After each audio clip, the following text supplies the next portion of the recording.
कई कोट खानी और खंड, कई कोट आकाश ब्रह्मांड, कई कोट होए अवतार, कई जुगत कीनो विस्तार, कई बार पसरे हो पासार, सदा सदा एक अंकार। कई कोट कीने बहु पात, प्रभ ते होए प्रभ माहे समात, ताका अंत न जाने कोय, आपे आप नानक प्रभु सोए। कई कोट खानी और खंड, कई कोट आकाश ब्रह्मांड, कई कोट होए अवतार, कई जुगत कीनो विस्तार, कई बार पसरे हो पासार, सदा सदा एक अंकार। कई कोट कीने बहु भांत, प्रभ ते होए प्रभ माहे समात, ताका अंत न जाने कोय, आपे आप नानक प्रभु सोए।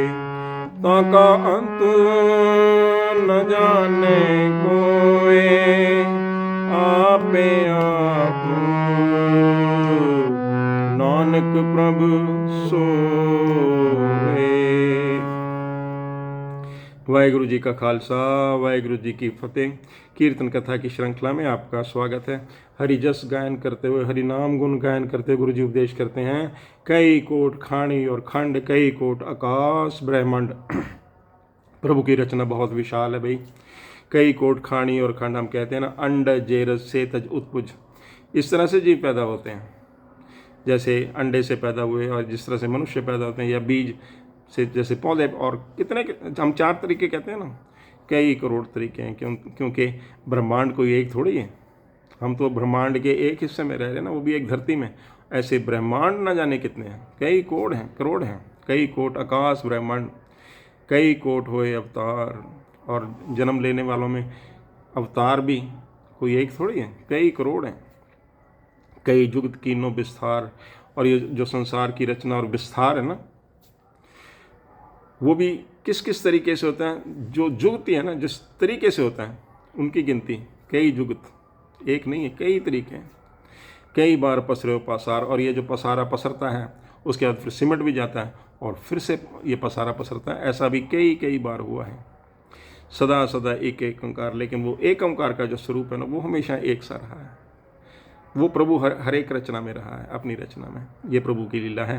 कई कोट कीने बहु पात, प्रभ ते होए प्रभ माहे समात।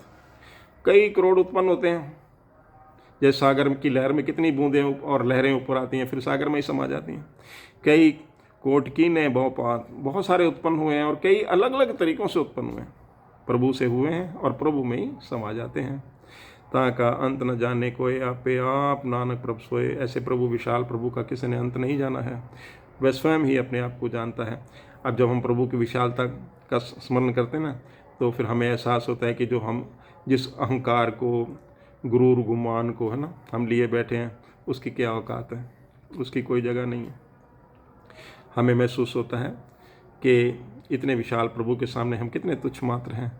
और जब हमारा अहंकार पूरी तरह से दूर होता है, तब हमारे पर प्रभु कृपा करते हैं और हमें सद्बुद्धि मिलती है, और हमारी आत्मा परमात्मा में विलीन होती है।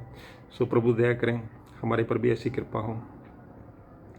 और इसी के साथ दास को आज्ञा बख्शें। हुई गलतियों के लिए दास क्षमा का प्रार्थी है।